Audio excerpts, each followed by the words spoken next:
నీకు రోజులు దగ్గర పడ్డాయి. నువ్వు రౌడీజం ఎక్కువైపోయింది నీకు. ముఖ్యంగా నాకు మా ఇంట్లో ఆడబిడ్డనిచ్చాం గంధిసీను వాళ్ళ ఇంట్లోకి అన్నప్పుడు చెప్తా ఉన్నా. గంధిసీను కుటుంబ సభ్యులకు కూడా అమ్మ నాకు మీ మీద బాధ లేదు, కోపం లేదు, కానీ మీ గంధిసీను సన్నిహితులు కానీ కార్యకర్తలు కానీ వాళ్ళు చేస్తున్న దోపిడీలు ఆగడాలు నాకు నచ్చలేదు. గంధిసీనుకి డిపాజిట్ లేకుండా చేయడమే పులపర్తి ఆంజనేయులు గారి గెలుపే లక్ష్యం. మనకి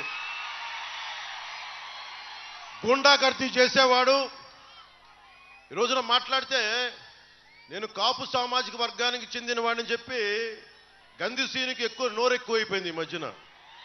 ఇందాకే చెప్పాను గంధిసీను, నేను నీలాంటి రౌడీల్ని చిన్నప్పటి నుంచి చూశాను. నేను గుర్తుపెట్టుకో, నువ్వు మర్యాదగా మాట్లాడితే నాకు ఓకే. అలాగే గంధిసీను వెనక ఉండే రౌడీ మూకలు కూడా చెప్తున్నాను, గుర్తుపెట్టుకోండి. మీరందరూ కూడా ఎవరైనా కావచ్చు, ఇబ్బంది పెట్టకండి ప్రజల్ని. మీరు ఏ కులమైనా కానీ నాకు అనవసరం. భీమవరం తాలూకు ప్రశాంతతని దయచేసి చెడగొట్టకండి.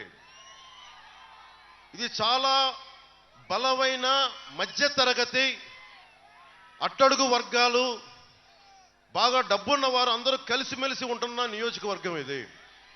అలాంటి నియోజకవర్గంలో గూండాగర్దీతోటి మీరు ఏదన్నా రాజ్యం మీకు చేస్తానంటే రోడ్డు మీదకి వచ్చి చొక్కా పట్టుకొని వెనక్కి మడిచి కొట్లాడటానికి నేను సిద్ధంగా ఉన్నాను. అంజిబాబు గారికి అండగా రేపు పొద్దున ఏదైనా చిన్న సమస్య వస్తే నేను చొక్కా మడిచి నేను వస్తాను రోడ్ల మీదకి. ఆ ధైర్యం మీకు ఇస్తున్నాను, ఆ మాట మీకు ఇస్తున్నాను. అలాగే గంధిసీను అభిమానులు కూడా చెప్తున్నాను. నా అభిమానులు చాలా మంది గంధిసీను చుట్టూ ఉన్నారు, వారికే చెప్తున్నా. మీరు సినిమాల్లో పవన్ కళ్యాణ్ హీరోగా చూస్తుండొచ్చు, నిజ జీవితంలో పవన్ కళ్యాణ్ వేరు. నిజ జీవితంలో పవన్ కళ్యాణ్ దేశం కోసం సమాజం కోసం చచ్చిపోయే వ్యక్తి. ఇందాక నరసపురం సభలో ప్రతి సభలో చెప్తూ ఉంటాను, నేను గత పాలిటిక్స్లోకి రావాలి అని నిర్ణయించుకున్న రోజు నుంచి ఈ రోజు దాకా, నేను చనిపోయేదాకా రోజుకి 24 గంటలు బతికితే సంతోషం అనుకుంటాను. ఎందుకు చెప్తున్నా, మీలాంటి భవిష్యత్తు, మీ బిడ్డల భవిష్యత్తుకు బాగుండాలంటే తెగించేవాడు ఒకడు కావాలి. గంధిసీను ఒకటే చెప్తున్నా, మీరెవరున్నా సరే మీ నాయకుడు జగన్ కూడా చెప్పు, మీ దగ్గర బ్లేడు బ్యాచ్లు ఉన్నాయో గంజా బ్యాచ్లు ఉన్నాయో అందరినీ తీసుకొని భీమవరంలో నువ్వు కోరుకున్న సెంటర్కి రా, నేను ఒక్కనే వస్తాను చెప్తాను. ఒక్కళ్ళు కూడా నేను వద్దని చెప్తున్నాను ఈ రోజున. అలాంటి రౌడీ మూకలను పెట్టుకొని నువ్వు రా, నేను ఒక్కనే వస్తాను భీమవరంలో. నువ్వు ఏ సెంటర్ కావాలంటే ఆ సెంటర్కి రా, చెప్పు. పులివెందల నుంచి ఆ బాంబులు వేసే బ్యాచ్లను కూడా తెచ్చుకొని నీకు ఒక్కనే వస్తాను.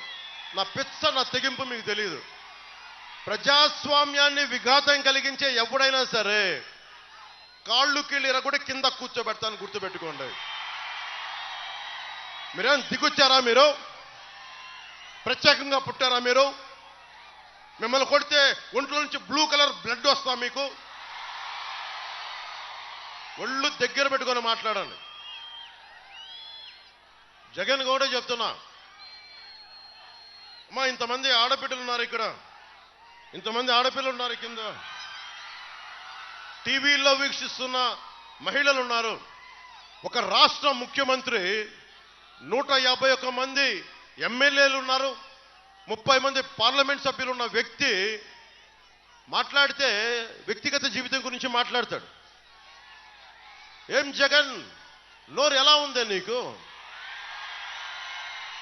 మీ సతీమణి భారతి గారిని పెళ్ళాం అంటే నీకు నచ్చుద్దా? జగన్ పెళ్ళాం భారతి గారంటే నీకు కోపం రాదా? అంటే మా జీవితాలు, మా వ్యక్తిగత జీవితాలు నీ నోటికి ఏదొస్తే మాట్లాడతావా? నీకు బుద్ధి ఉందా? నీకు ఏమాత్రం ఇంగిత జ్ఞానం ఉందా? నువ్వు ఒక ముఖ్యమంత్రివేనా? అరే ఎవరి జీవితాల్లో, వ్యక్తిగత జీవితాల్లో ఒడిదుడుకులు ఉండవు. అందరి సంసారాలు సవ్యంగా సాగుతున్నాయా? ప్రతి కుటుంబంలో విభేదాలు లేవా? భార్యాభర్తల మధ్య అందరూ సమగ్రంగా సాన్నిహిత్యంగా ఉండలేని పరిస్థితుల్లో విడిపోతారు. అరే, నా జీవితంలోంచి వెళ్ళిపోయిన ఆడబిడ్డల్ని కూర్చోబెట్టి నువ్వు మాట్లాడితే ముగ్గురు పెళ్ళాలంట. మూర్ఖుడా, మూర్ఖుడా, నీ మూర్ఖుడా, దిగజారిపోయిన మూర్ఖుడా. ఏం ఒళ్ళు ఎలా ఉంది నీకు? భయపడతావా?